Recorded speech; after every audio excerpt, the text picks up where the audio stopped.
huge. Heck yeah. Look at that. Look at that. All right, it is 7:30. Time to go look around the pond.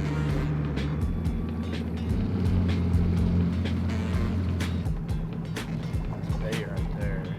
First bass right there, though.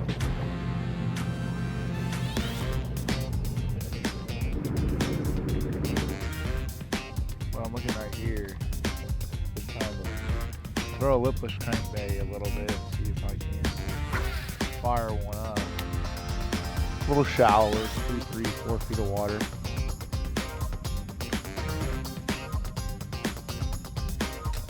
Backlashes happen. Y'all think just because you're a pro angler, fish all the time, you don't get backlashes. That's not the case. You're always gonna have backlashes. The biggest thing with a backlash is go all the way down to the very last loop. That's the worst thing you can do with fluorocarbon. What'll end up happening is you'll end up breaking. It'll kink the fluorocarbon and you'll end up breaking off the big one or breaking off your lure.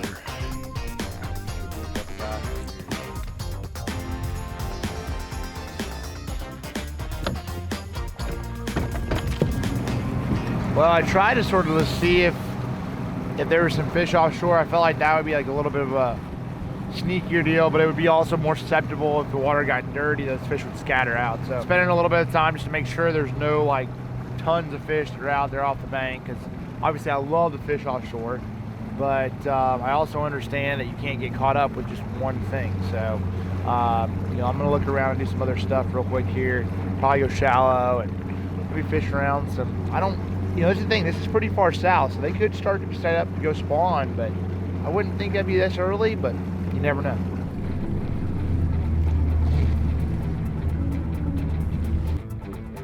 Bait out here on the stuff. This is what I want to see, but there's got to be another way to get a bite of the main drop shot. Maybe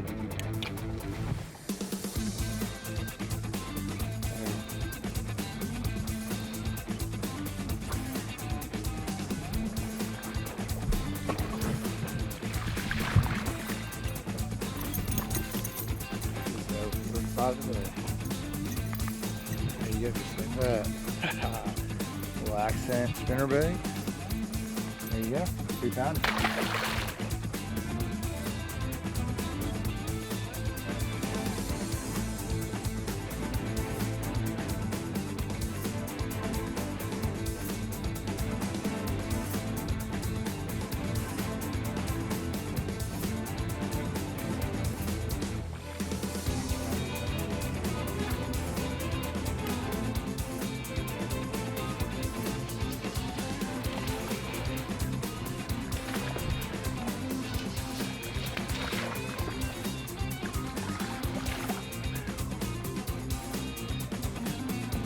Choke that crack across that little swim jig. Switch it up to a green pumpkin with a little black. It's chunky. I don't think it's scoreable. I just want to know what the 2 pound minimum. Take the trusty old Rapala scale. That fish would be a 113. Woof. Non-scoreable. About a 15 inch. So I just got some of these new Guggen swim jigs in and jigs in general. I'll tell you one quick trick. It's the little black and blue. When the water's pretty dirty, you could obviously tell. Black and blue is probably gonna be a pretty big deal. Chartreuse white, black blue, typical stuff. My favorite trailers, of course, crack and crop. But this is a big deal. So a lot of times, you know, black, light blue, match it up. It's fine. Probably in this watercolor, it's fine. But if the water gets dirtier and I want to just dress him down a little bit, I can go to like a Bama bug or just a straight like blue baby, and I can sort of like fish that black and blue jig a little bit more in clear water because I have both of those. One of my favorite things to do is throw something green pumpkin or very natural with a black and blue. And that tends to be a better deal in like 1 to 2 foot of water. So right now I'm gonna probably just go with black and blue and black and blue. But, and if it's really, really muddy, then you gotta try to throw something with sapphire blue trailer. But, or this black, I mean the black and blue would be fine, but it's got a lot of sapphire blue towards the top. So you gotta think when that fish is looking at it, a lot of it's black, and then every time it shakes, you're gonna see that blue. Should be a pretty good little deal. It's not been an easy day. First day so far, midday update. I've not fished a ton. I've caught a couple bass off the bank. Two bass off the bank. One scoreable, one non-scoreable, and then I've caught a non-scoreable up shallow. I really feel like the shallow water deal is gonna be the main deal. I just, I'm trying to keep it, first part of the practice, wanted to sort of keep it honest. Ooh, super shallow here. I mean, water probably come up to the tournament though, so just trying to sort of keep them all honest. Obviously, shallow water bite's gonna be the deal. Like, more than likely, with 3 to 5 inches of rain, spinnerbait, vibrating jig, square bill, like that's going to be like the deal. Obviously, I love fishing off the bank, but this water's like a foot of visibility, and with that much rain coming, I don't think it's gonna get any better. I've learned over the years, when you're lost, especially in the springtime, pick up a confidence bait, or a few of them, put a few rods on the deck, swim jig, in this case, spinnerbait, chatterbait, just a flipping jig, probably a square bill, and just go, Go down the bank, see if you can get a bite, and I'll fish the mouth. I'll start on the main, and I'll work my way into a spawning area and try to get on a little pattern. A lot of times what'll happen is you'll get a bite first half, you'll get a bite the last half, or you're getting a bite in the very back of it, and that'll clue you in on what those fish are doing. So that's something that really has helped me in the springtime. More so in practice, I try to do this, or if you're lost in the tournament, I'll throw it down and try to sort of get an idea of what they're on, because a lot of times what happens, what you think they might be on, might not be the deal. And all of a sudden, one bites your stuff and you're clued in. A lot of derbs I've sat there. Had good derbies because of it. Good tournaments because of it.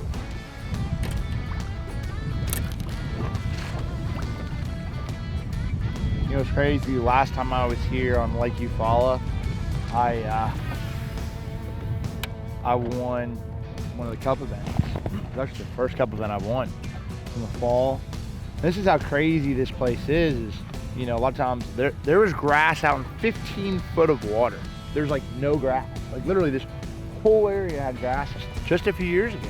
Crazy how year by year lakes change, or I assume they had to have sprayed it, but I'm not sure. Yeah. See, that's the problem, is like you put all this work in, and if it wasn't going to be raining, you could catch them out deep, but maybe catch some out deep, but it just, and you can mix in the shallow stuff, and you can sort of balance around, but it's just all, you just might as well throw it all out the window. You just don't know. And that's what's so crazy about it. You're going to have to make adjustments. I don't want to get locked into one thing. I've thrown a vibrating jig on the bank, I've thrown a trap, flipped around, I'll swim a jig in some grass. I'm just constantly looking for something. I've not found the magic deal, and I just keep bouncing around, because that's what I love to do. That is the key. Like, for me, I like fishing from mid-lake down, because that gives, I can fish docks, I can fish rocks, I can fish pockets, I can fish creeks, I can fish grass. That's my game plan was going into this whole thing. I'm gonna stick to it. I'm probably gonna stay from mid-lake down, and it is what it is. If I catch them, I catch them. If I don't, I don't. But at least I'm doing, giving myself the opportunity to really fish the way I really like to. And I feel like this is a big deal. When it's really tough, you need to sort of lock down with a couple things you're confident in, or a couple techniques. And for me, it's not locking down with anything. It's like going and running around and fishing like a madman. So that's my comfort zone, and that's why, I chose to at least start my practice down this way.